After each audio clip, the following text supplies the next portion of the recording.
Good afternoon, everyone. I'm DDP Tri, President and CEO of the Olmsted Network. I'm pleased to welcome you to our fourth conversation with Olmsted this year. This quarter is to explore Olmsted work and ideals in the context of today's challenges. It's just one of many educational programs we offer throughout the year. The Olmsted Network is dedicated to advocacy, education, and stewardship of Olmsted landscapes around the country. And we are pleased to have hundreds of partners, Olmsted Parks and Landscapes, scholars, conservancies, urban planners, and more, all coming together to protect and preserve Olmsted parks and places. Our programs include single topic webinars as well as panel discussions, and we will continue a rich array of provocative programs in 2024. We will also be sponsoring one-day pop-up visits to Olmsted landscapes, as well as a national conference in Newburgh and Poughkeepsie in September 2024, marking the 200th birthday of Calvert Vaux. Please be sure to read our newsletters so that you can be the first to know of our ongoing programs. I invite you to visit our website, olmsted.org, to take advantage of our vast array of materials, including our new Olmsted Trail, our lively blog, shared spaces, and our new partner directory. There you can also find a special section dedicated to our advocacy efforts known as Olmsted Action. Today, our topic is free speech, and I can say the Olmsted Network has been exercising ours.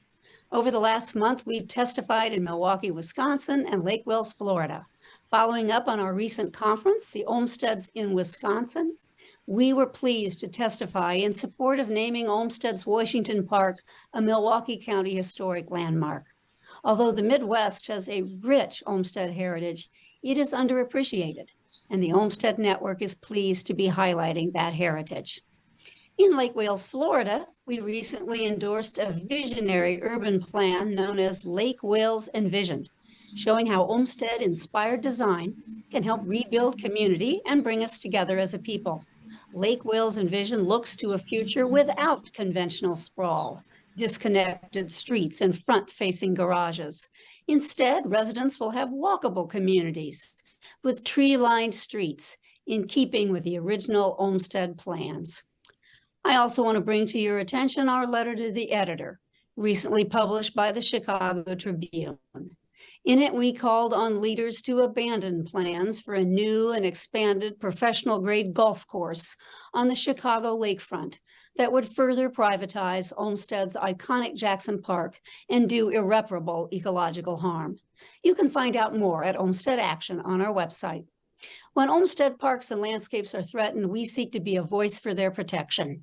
Yes, free speech is central to our work, so it is especially appropriate today to be exploring Olmsted's work and vision in the advancement of parks for all people.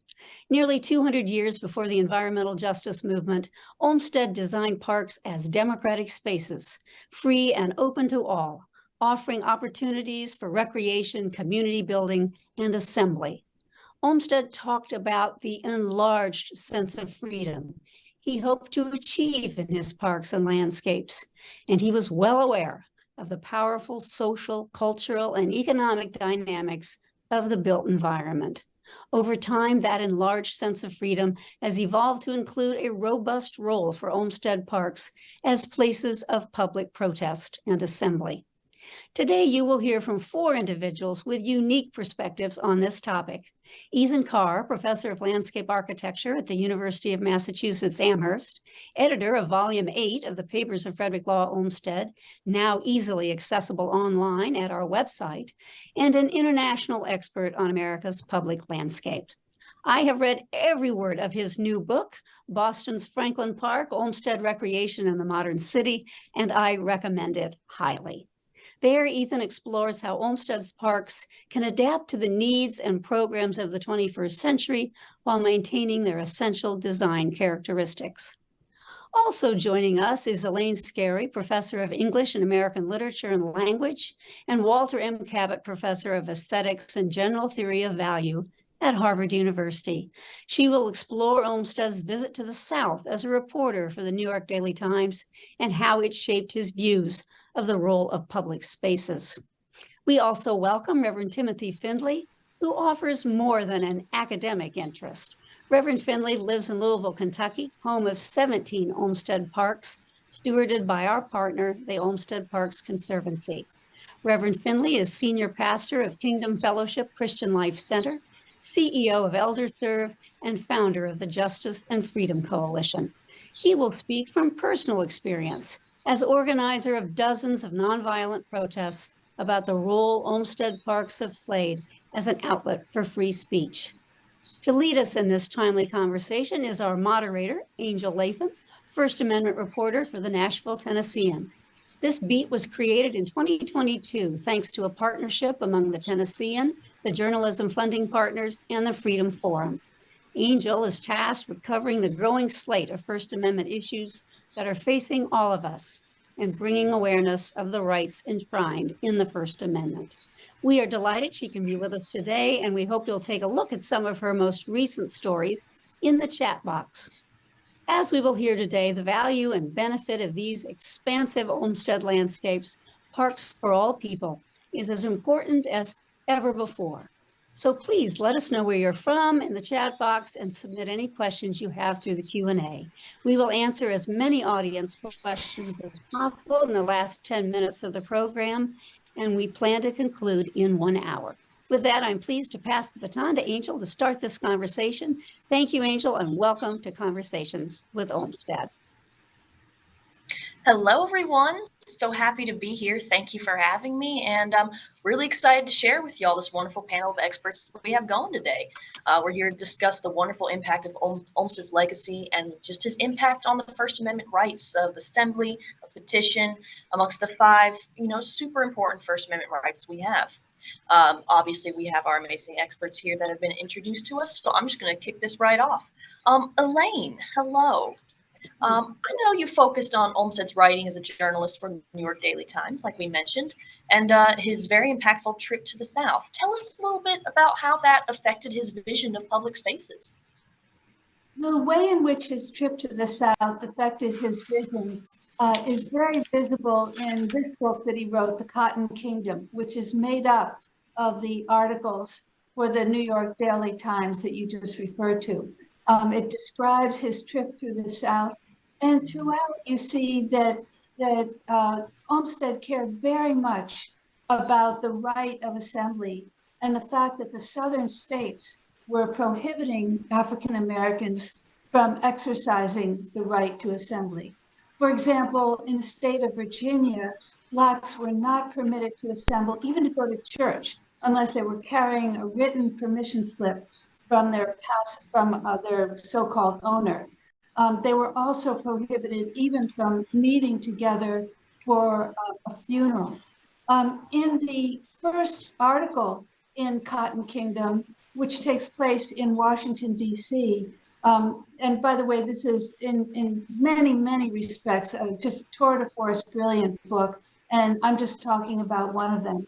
But in the introduction on Washington, D.C., he reproduces a police report that describes the fact that 24 people, described as 24 genteel colored men, have gathered together in a private home. And for no other reason than the fact that they've assembled, they are arrested. Some of them are flogged. Some of them are put in the workhouse. Some of them are fined. And when there's no implication that they've done anything wrong, let alone anything criminal, when they are searched for their possessions, the objects they have include a Bible, Seneca's books of morals, a constitution, their own constitution of their society that shows that their purpose is to raise money for the sick as well as for funerals.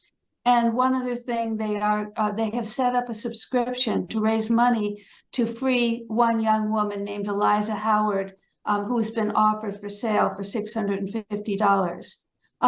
Olmsted is passionately indignant that they should have been arrested. And in fact, he says, I cannot recognize anyone as my countryman who does not feel indignant that such people should be arrested and flogged. He said, anyone who has those objects among them would be among the kind of people that I would most like to have in my world.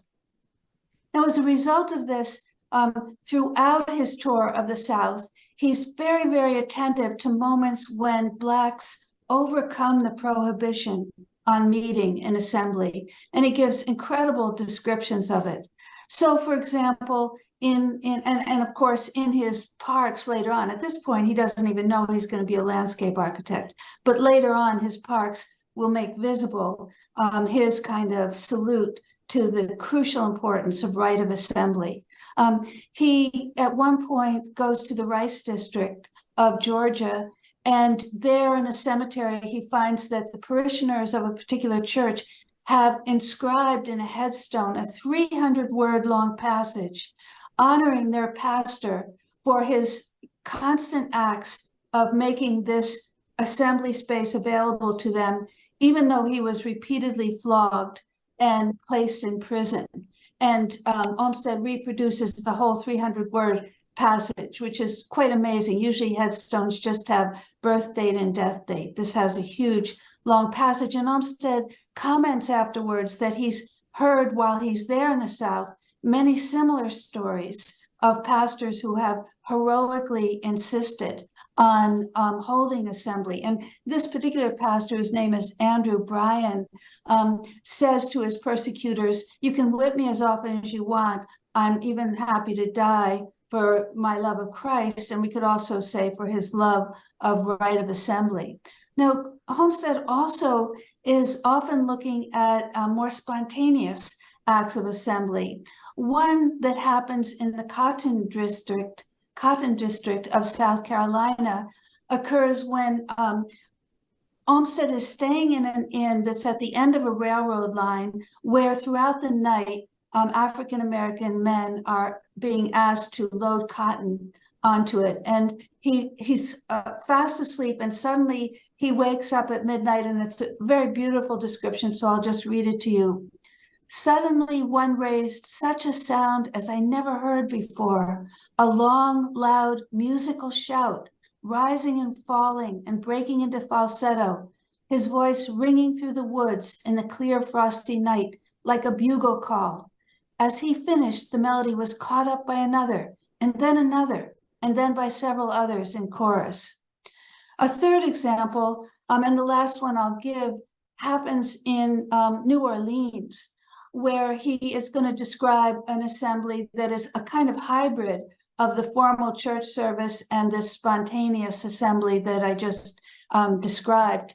And I should say that when he gets to New Orleans, he remarks on the vocal virtuosity of the population, noting that the people there are often bilingual and trilingual. In fact, before he goes into the particular church, he reproduces an advertisement that a particular slave owner has posted because one of his servants has run away. And the slave owner writes, "You can recognize her by the fact that she has red hair, missing front teeth, and speaks 5 languages, French, Spanish, Italian, Dutch, and English."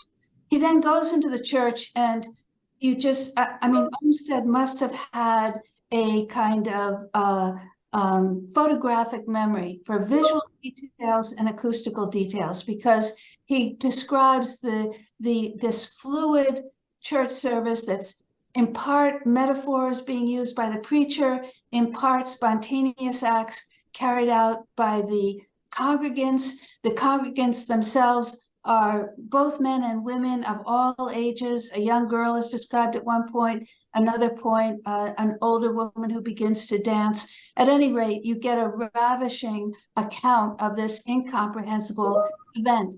Olmsted has a feel for these things, even though it's only 40 years later that someone like W.E.B. Du Bois will write about the importance of assembly to the right, to the development of rights and the reclaiming of rights by African Americans, or 170 years later that someone like Skip Gates will write a book on the Black church.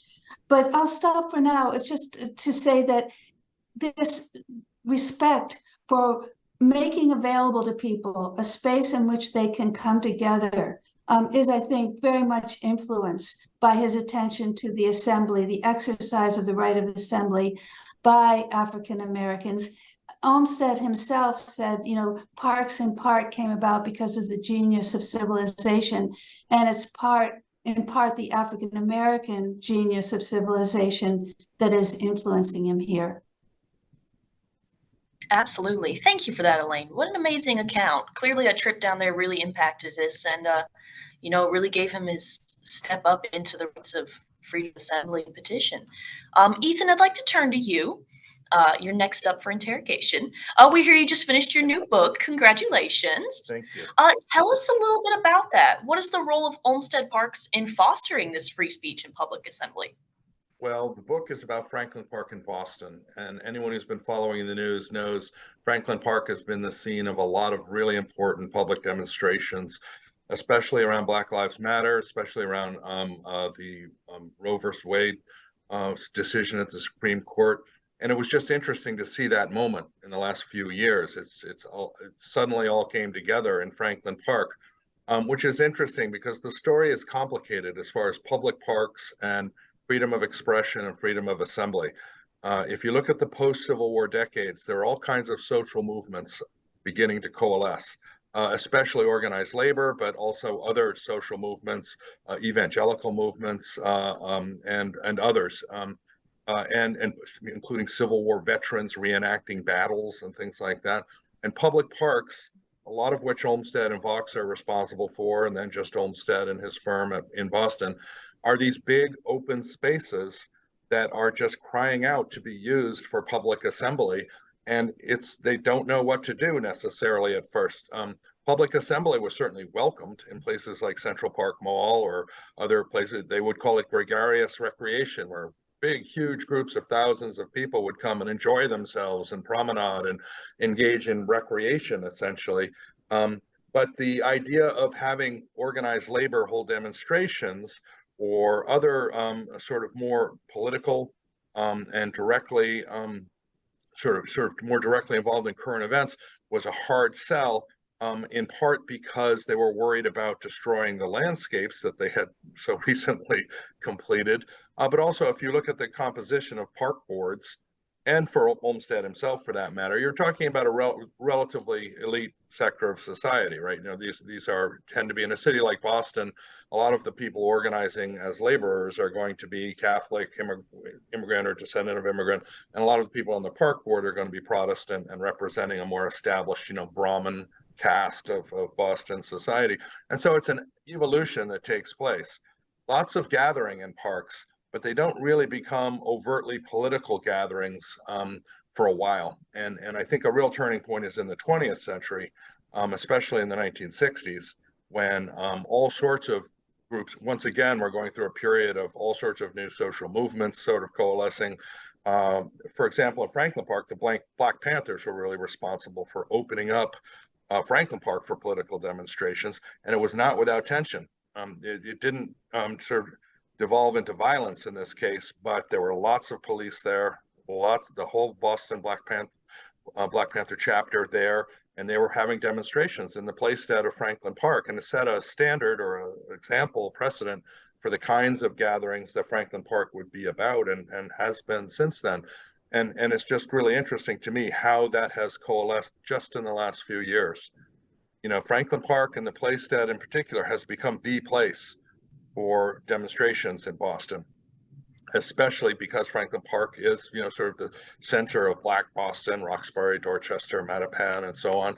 And the park itself now has, for many years, really decades, served as a cultural and also a political center for the communities around it. And I'm not sure if Olmsted could have foreseen all of that, but I think what he did foresee was these were great public spaces for people to gather in, and that the people using the parks would generation by generation reinvent them in terms of what the most important uses and activities would be, and that has been going on as well.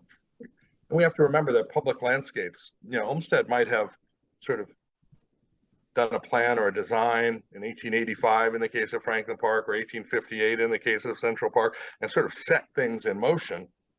But then the evolution just begins. These parks have changed constantly since then. We can still see the original design. We can understand the original landscape composition, but the people who use the parks are where the park derives its significance in society. And Olmsted did understand that, and so I think that makes sense to me. And that's when different people are using parks in different ways and deriving different significance from them, different associations are formed.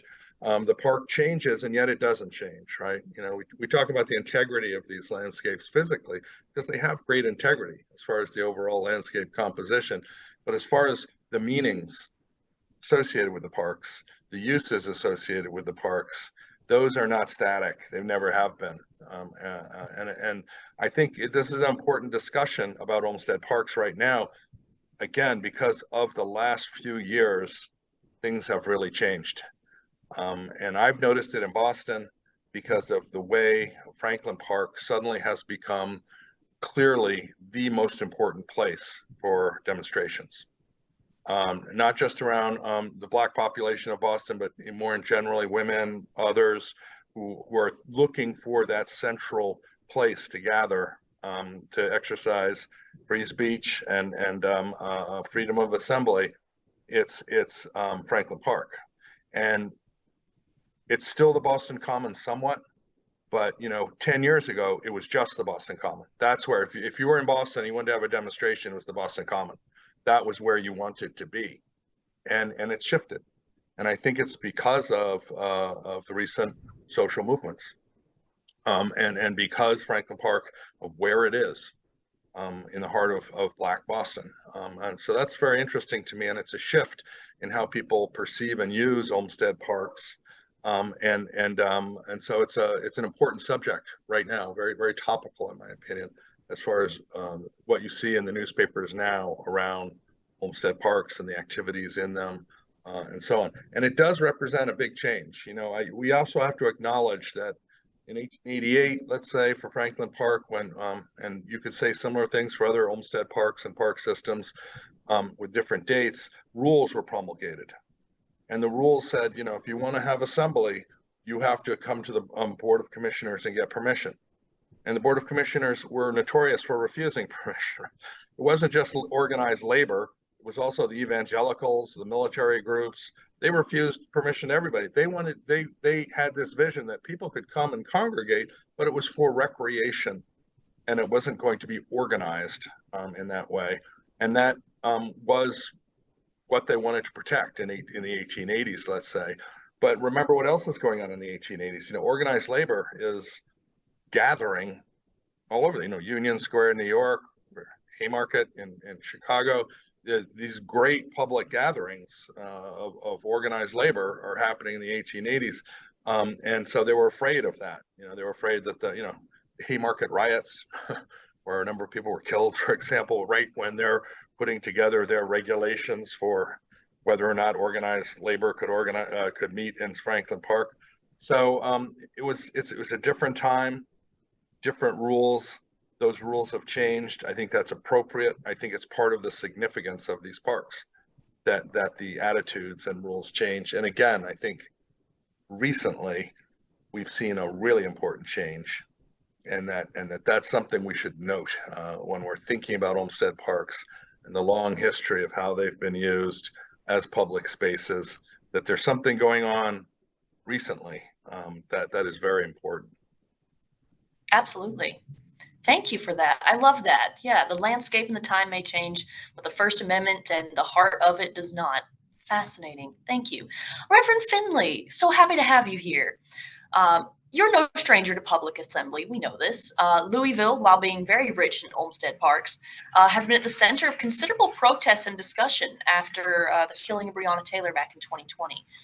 We know that you utilize Olmsted Parks as a place of peaceful protest. Can you kind of talk to us about how parks can enlarge freedom, especially for you and your community after such a tragedy? Absolutely. Well, I think, and I was listening to Dr. Carr, and he said a number of things that I think connect with why we chose parks to sort of start, and I think there's several things even to clarify. when you think about protest in America, when you think about nonviolent protest, I think about the statement from Thurgood Marshall when he said to protest against injustice is the foundation of all our American democracy. And one of the things for me in sort of strategizing around what it seemed better for our children, better for our communities, was to make sure that in protesting, we did not abide by this set of rules. And that's going to sound strange. And it goes to something that Mr. Carr said. We talked about how the rules have changed. And back in the 1880s, they were trying to bring all these stipulations and things of this nature. And certainly those rules have changed, but the spirit has not changed. Because even when it comes to protesting and resistance and nonviolent actions, there was always this set of norms that you do it this way, you do it that way, don't interrupt traffic, don't make people uncomfortable, essentially just go somewhere and, say what you have to say, but do it within this framework. And one of the things that I wanted to make sure, when you talk about Breonna Taylor, when you talk about so many others who we've lost to police gun violence and so many other things, we wanted to make sure, first and foremost, that there was somewhere that we could first rally together. The actual protest happened in different places. It happened in the streets. It happened where there was interruptions. But it's so important to have areas where people can come together and there can be this rally. There can be a sense of, this is why we're doing this. There are speakers. And we were very thankful that in many of the planning periods, and we talked about where should we go, where can we start, those Olmsted Parks were very, very key and instrumental, very critical to the planning. The other part that was really interesting was that we didn't want to simply rally, meet up, and protest in the neighborhoods where so many people were marginalized, where they live. We wanted to get this message to other people in other parts of the city. So I think it was shocking for some that in these beautiful Olmsted Parks, that there would be gatherings of hundreds of people that would come together to first rally, to spread love, to communicate a message, and then go on to nonviolent demonstrations. And those Olmsted Parks all over the city, they provided that. They provided a safe place because so many times when it comes to protesting, sometimes they're broken up before they get started. Sometimes people were sort of chased away, and that's really in every sense of the word, chased away before there could be a rallying point. And then, when we think about why we do what we do, we want to make sure that we're also educating the next generation. And I think when it comes to parks, and that's why they're so important, these green spaces, the families were accustomed to these parks. And, families were comfortable coming to these places. And I'm really, really thankful that we had the opportunity to do that. But again, I sort of shy away from the term peaceful protest, because peaceful in every sense of that word is really about the sense of harmony and societal friendship. Well, many of the things that we were protesting were violent, and many of the things that we were speaking out against, we wanted to make sure that while we were nonviolent, this was not a peaceful protest because we were not in harmony with what was happening. So we were going to walk in the streets. We were going to lift our voices. We were going to, again, engage in these nonviolent direct actions in which we were not the creators of detention. And Olmsted Parks really provided a hub for that to happen. It provided a place where we can gather together, protest, and then come back and make sure that everybody got home safe as much as possible. So that was very, very important. And I think it's extremely critical in our society that we have these kinds of places, that we have these green spaces, not just for gathering, for protesting, but also having those just to gather for community building, community meetings, community engagement. All of those things are very important. Absolutely. Thank you for that. Yes. Now, I do have a question for all of you. So, Central Park, Franklin Park, other parks, they've all played very important roles in, just being a place of public protest. From the 1960s onwards, we've seen a long, vast history of that we've just discussed. Discuss with me the balancing act. How do we maintain and preserve the parks for all people, but also provide spaces for public protest and expression? How do we address these competing interests? Ethan, we'll start with you on that. I think Reverend Findley is probably very familiar with the fact that the struggle to use these places for protest is not over. We were talking about the 1880s, and they were struggling to use them for protest, not successfully. But the idea that that struggle isn't ongoing, it would be incorrect. Parks departments are very concerned about maintaining they have a legal mandate to maintain landscapes, right? So that they're not trampled into dust and destroyed. And you can do a lot of damage with an uncontrolled, very large, very sometimes dramatic or protest to a park landscape. So they will find ways, to say, oh well, maybe you don't want to protest right here. Maybe we can give you a permit over here. And I'm sure Reverend Finley has had his share of dealing with this reality with Louisville, but so it's an ongoing struggle. You also said something, Reverend Finley, about that these were important places not only to gather for protests, but to build community. And that's vitally important, because that really was a core precept of why Olmsted made parks. They weren't just intended to be beautiful places, they were intended to be places that built community, because people would come there, gather, and recreate in either as very large groups or as family groups or individually, but that people would come together and share a common experience and sort of affirm common values, and that would build a sense of community. And so that's vitally important originally, as the inspiration for Olmsted for why these parks were so important to American society, not just what we would today call the environment, let's say. But it's very interesting to me to see how the struggle continues as far as how these places, and the balancing act you're referring to, very much so. In Central Park, the great place for protest in the 60s was Sheep Meadow, and it was entirely destroyed. Just a dust bowl, trees with the branches broken, mud when it rained, and one of the first things the Central Park Conservancy did in the 1980s, and it became a signature moment, was restored the Sheep Meadow. What did that mean? Well, I don't think they've had a protest there since. They have protests in other places in the park, but the protests in the 60s were quite destructive in the Sheep Meadow. But a lot of things were destructive then too, including the lack of maintenance. But if you've ever seen the kinds of protests that were going on in the Sheep Meadow in the 60s, it was the 60s. There were bonfires. There were, yeah, I'm not sure what they were protesting, to tell you the truth, though. Generally, but it was definitely about self-expression. Absolutely. Elaine, what are your thoughts? Well, I have three thoughts. First of all, like Reverend Findley and Ethan Carr, I have the experience of seeing the way in which Olmsted's hope for assembly was literalized following the death of George Floyd, Breonna Taylor, and others. For example, I had actually lectured at various architectural schools about the relation between the Cotton Kingdom and assembly spaces.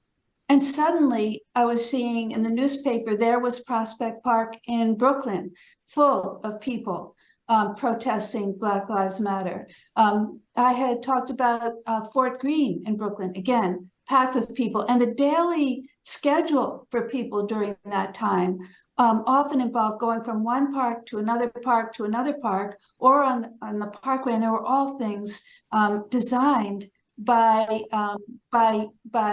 Olmsted. Now, it's important to say, as Reverend Findley said, that of course it doesn't have to be in a park. In where I live, in Cambridge, Cambridge, Mass, the spot was night after night after night, the space where we stood out was on the crossroads in Arlington, Mass, right on the main street at a crossroads. But the image of the park is providing us with it stands in readiness. It makes visible what we are at our best by its very beauty. It makes visible what the public is at its very best. And though sometimes these things can conflict with each other, as in the case that Ethan just gave of a protest wiping out the beauty of the sheep meadow in Central Park, over time they act together, because things like the symmetry of beauty brings to our mind the kind of need for symmetry in all our relations with each other, as theorists of justice like John Rawls have written. The other thing I would say is that yeah, it's important that in the constitutional provision for right of assembly, it does stipulate the right to peaceably assemble. And by and large, I mean, given the tragic things that have happened to people, of course, to African Americans and to other groups, the one must actually admire the level of restraint that usually these demonstrations have been incredibly peaceful. But it is also important to remember, and a legal constitutional theorist at Yale Law School named Akhil Amar reminds us that the right of assembly has embedded in it the fact that that we have a collective right to alter or even abolish the government. He points out that when the ratification assemblies first demanded that we have what became the Bill of Rights, because the Bill of Rights weren't in the original writing of the Constitution. They only came after the ratification assemblies demanded that those rights be added. He says that the first one, which the First Amendment protection of right of speech and right of assembly, at Madison at first thought that rather than adding them on at the end of the Constitution, he would weave the rights throughout the Constitution. Well, where was the right of assembly? Akhil Amar points out that it was right at the "we the people" provision at the very beginning, and the formulation that it took was quite astonishing. It said the people have an indubitable and indefeasible right to reform or change their government. That is always implicit in the very quiet, the right of the people peaceably to assemble. Absolutely. Thank you for that. Reverend Findley, what are your thoughts on maintaining that balancing act? Yeah, well, I think that as we've seen throughout history, as both professors have wonderfully laid out for us, that America down through the years has romanticized the idea of protesting, but has been challenged by the act of protesting, number one. I think that we have to say that protest and protesters, that doesn't always mean destructive. That doesn't always mean that that's just this inevitable point where things are just going to fall apart. I think, when you talk about those who engage in protest, those who engage in nonviolent demonstrations, it's possible, and I think we've seen this many times, for that to happen and things not be destroyed. I think where there is value, there is always an attempt to conserve. There's always conservation. I think about this as the CEO of ElderServe in a very marginalized area in Louisville, where we care for and support senior citizens. Directly across the street, and all of the Olmsted people who are watching they know this, directly across the street is one of the oldest parks in Louisville, Elliott Park, one of the oldest parks there. And every single day, and it's seen demonstrations there, it's seen all kinds of things happen there, but every day there are people in that park. And I can tell you from being there as frequently as I am, they take very much it personal, their park. very much, regardless of what's going on there, regardless of how big the crowd is, whatever the case may be, they're always there looking out for their park. And I think that that is a wonderful, wonderful picture that so many times this sort of this thought process that sort of just, I think it invades the thinking of the majority, is that when you hear protests, you hear about assembling, when you hear about rallies, you automatically think, especially who's doing it and where it is, that somehow things are going to happen and it's going to be destroyed. And that's not always the case. I think that one of the things that Olmsted does a wonderful job in doing, especially those in Louisville, is bringing education.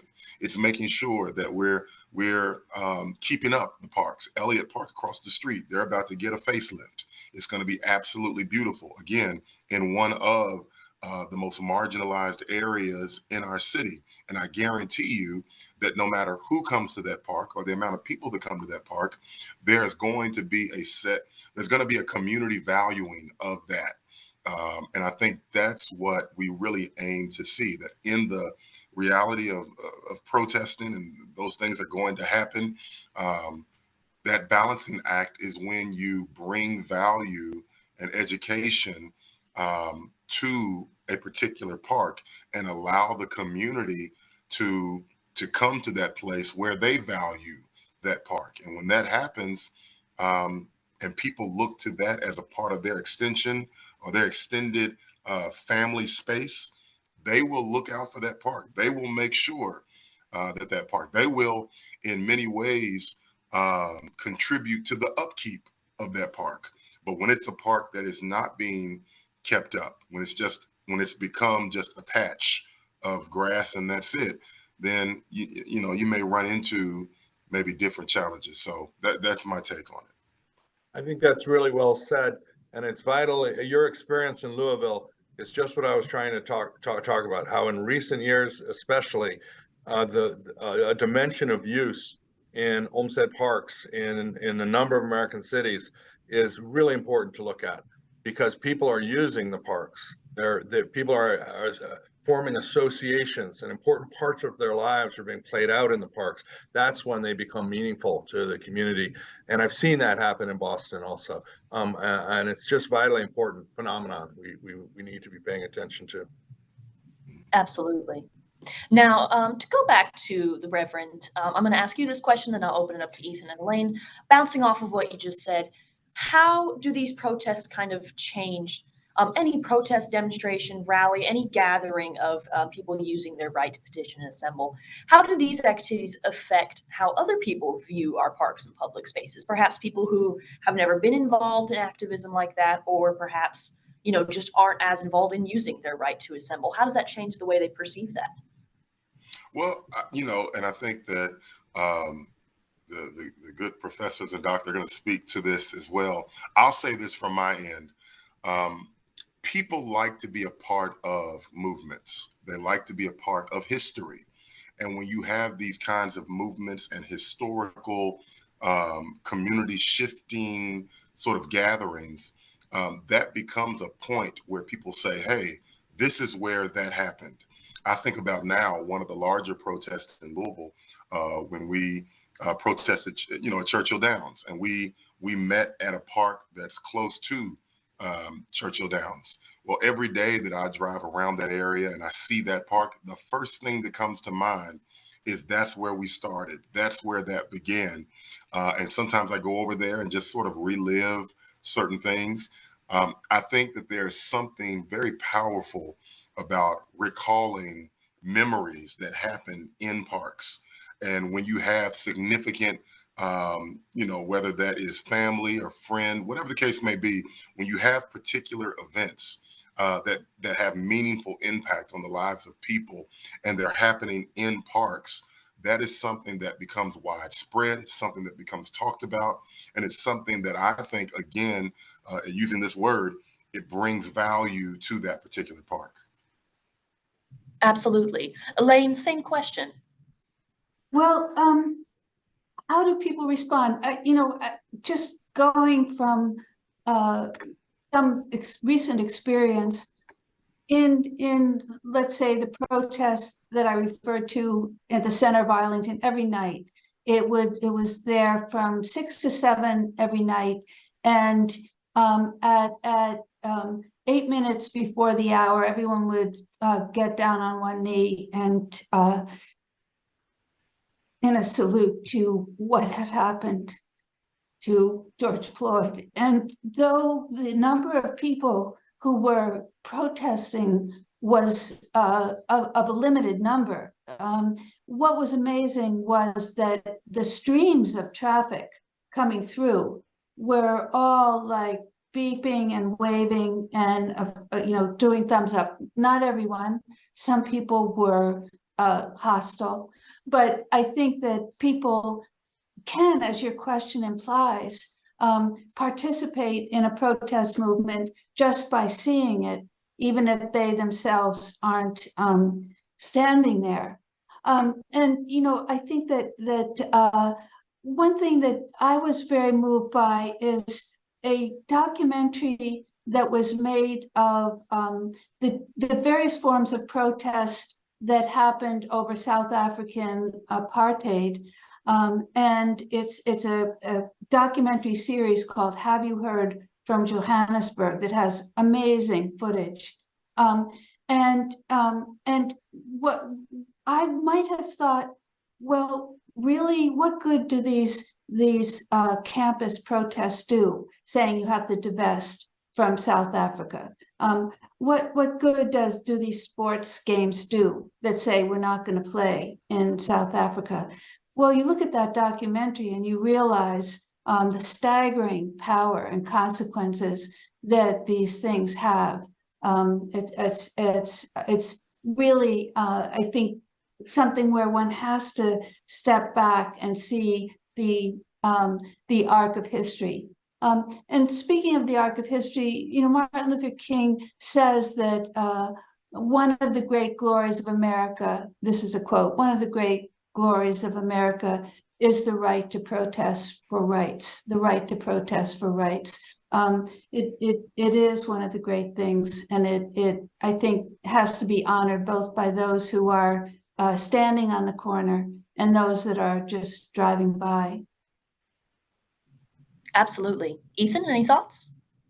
Well, again, I'm so interested in how and Reverend Findley was also, I think you both were referring to this, but the associations and the meanings that are getting invested in these places through the activities and use, and how that has changed, or how that has constantly evolved, however we want to look at it, and how important it is to recognize that, especially recently, there have been a whole generation of protests that have invested these places with meanings that and while they may not be the meanings that Olmsted or anyone else anticipated in the 19th century, that process they did understand. Olmsted did understand. It's the process of having public places that become meaningful to communities because of what they do there. And he was desperate to talk about recreation and community building and the peacefulness that you could get from getting out of your existence in the city and having a completely different experience. But it's really broader than that. It's about different activities and experiences that people share in these places. And when you were talking about memories, Reverend Findley, that's what it is. Is when you form memories in places, they become meaningful to you as an individual and as a group. That's how you form identity, by forming memories, and places are intricately involved in that. And I just think it's really interesting because we see that happening, like in Louisville, or with a whole generation of activities in these parks, forming new kinds of meanings and new experiences and new sense of identity being formed out of these public park systems. So it's just really interesting to me, and I think it's very good that we're paying attention to it. Hopefully, there's some people out there ready to write their PhD thesis or something, but I think for us, we're at least observing it. Absolutely. I see we have about 10 minutes left, so I'm actually going to move over to the Q&A questions. We've got some great questions that's been sent in here. So Reverend Findley, we're going to actually start with you. Our friends at Olmsted Parks Conservancy in Louisville have asked, can you speak to how protests benefit a park? like community gatherings, demonstrations? How do they bring people together into the park and kind of activate the space for people's First Amendment rights? Yeah, no, and that's extremely important and a great question. So many times, when you talk about protesting and demonstrations, even that happened here in Louisville, you had people that were coming into parks that had never been in that park, coming into spaces, whether it was a single parent, whether it was a father and his son, whether it was, whatever the case, the dynamic may be, they were coming into parks, seeing parks and saying, hey, when this is all over, I'd like to come back here. I see that they have this here or they have this here, and this may not be at the park that's by my home. And I think for many of us, we saw that actually happened, and I can't remember the name of the park, but there was one of the parks that we had that we decided we would meet up there, and I had never actually been in that park, and just thinking to myself, this would be a great date night. This would be a great place to come and have lunch or to come and just relax. And I know that there were so many people that had that same experience. And I think that benefits, not just the people, but it benefits the usage of that park. And then once you get into the park and you see the beauty of the park, and maybe that opens up a love for outdoors, a love for, whatever that may be. But I think that becomes a great, great place where people can benefit, park can benefit, and to create that relationship between man and woman and nature, and getting out of the house and seeing something different. Absolutely. Ethan, you have any comment on that? Not really. I think, again, this idea that we can't predict what even our generation, much less future generations, are how they're going to find and make meaning out of these public landscapes. But the fact that they are there available for that purpose, and that purpose is actually central to why they were created, that's what I find interesting. Because we don't know what, 2 generations from now, who knows how people are going to be finding meaning and investing meaning. But I think it will go back to exactly what Reverend Findley is talking about. If you're doing it in that place, the associations and the meanings are associated with that place are part of an identity, are essential to human happiness. I mean, that's how Olmsted would have put it. And these places are still there and still doing that. Absolutely. Elaine, anything? Well, I very much understand what both Reverend Findley and Ethan Carr are saying, that really the protests and the individual moments of being in the parks for other reasons get very entwined. I think that's one reason why people got so enthralled, or the media got so enthralled with the story of Chris Cooper in Central Park. Remember, he was the man who had a kind of run-in with a white woman who wasn't following the park rules.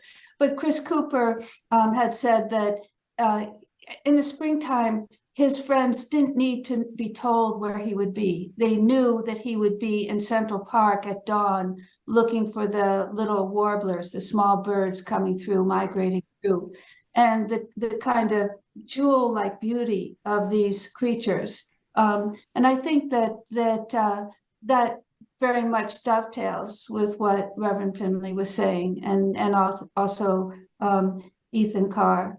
And also the what both were saying about memory.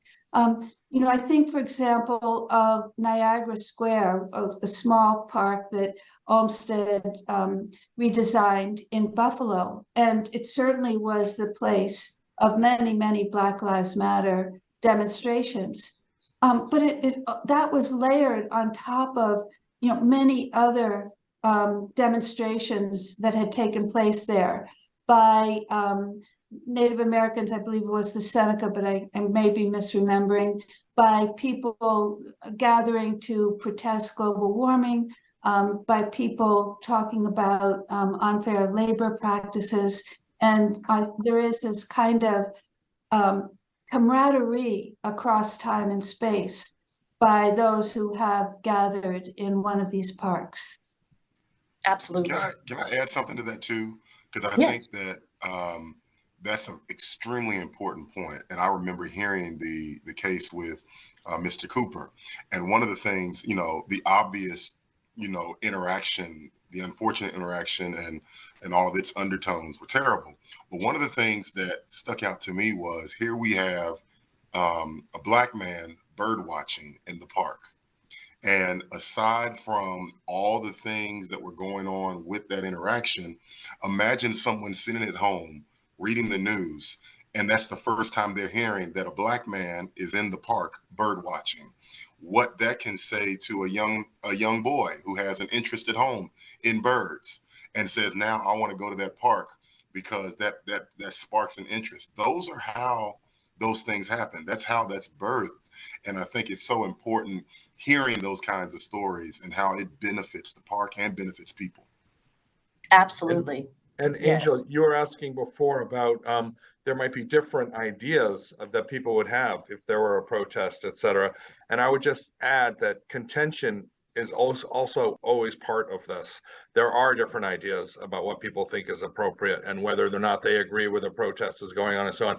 And that's been from the beginning, and that's continuing today. And that's okay. The contention is actually good. Definitely. Yes. All right. I see we're clicking real close on our timer. So I'm going to ask you all one last question. Give me your answer in like 20 seconds or less. Tell me, summarize all these passions you have for public spaces and public parks, and tell me, how do you think we should make sure that parks are seen as a critical public infrastructure rather than just luxuries for communities, and seen as spaces where we really need to, foster this First Amendment right? Elaine, we'll start with you. Well, I think that we do need to, put our hearts and minds to work to make them strong. The American Society of Civil Engineers has given some bad grades to a lot of our infrastructure, and one of them is our parks. They've given it, I think, the grade of D, our public parks. So we have a lot of work to do. My own view is get the money out of military spending and weapons and get it into places like the public parks. That's where the security of a country resides. Absolutely. Ethan? I'm afraid I have to agree with Elaine. It's a matter of recognizing there are public parks. What does that mean, public funding? And for my entire professional life, and I mean, I'm not speaking against partnerships. God knows they've been successful, but private partnerships are not the answer to everything. And the idea that public parks don't need public tax funds in order to operate effectively is finally, I think we're realizing that is just not correct. Yeah. Reverend? Yeah, I would say just, in terms of an equitable approach to keeping parks up in every community is extremely important. That, regardless of the socioeconomic class of the neighborhood, regardless of whatever sort of view of the people of that neighborhood, every place, every neighborhood deserves the kinds of public spaces like Olmsted Parks, so that kids can have a place to come, so that there can be these gathering spaces that we've talked about. And I think that is more than just the wonderful people in these groups like the Olmsted Parks group, but it's really on all of us to find value and invest in making sure these parks are the best they can be. Absolutely. Thank you all so much. These have been some wonderful questions. I will turn this back over to Dee Dee. Thank you for your time.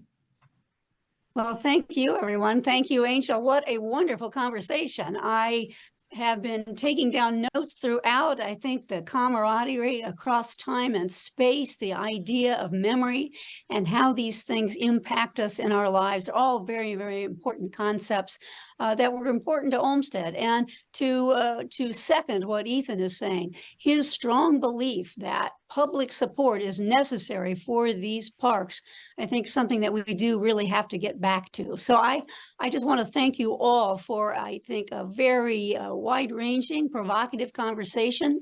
I want to quote from landscape architect Gary Hildebrand, who has called Olmsted Parks as natural places of witness. And I think that's, again, a beautiful beautiful way to think about these places where diverse peoples can come together to be seen in grief and anger and hope.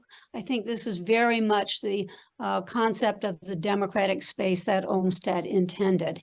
And it is certainly important for the Olmsted Network, where we believe that these parks are central to issues of justice and equity in our communities, just as Reverend Findley has said. So I want to say thank you again. This conversation has been recorded, so you can listen to it multiple times and get all of the nuances. You can also find all 16 of these conversations at our website on our YouTube channel.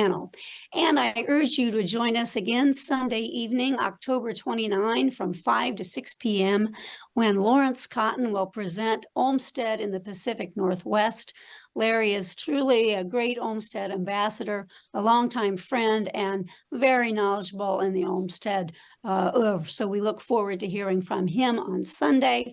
And then next month in Atlanta, join Victoria Van Huss of the Olmsted Network and our partners at the Olmsted Linear Park Alliance for a walking tour of the Linear Park as part of the American Public Health Association National Conference. So this is, again, a thank you to all of our participants. Please watch for new and exciting opportunities as we enter the new year, and wishing everybody a wonderful fall. Thank you so much.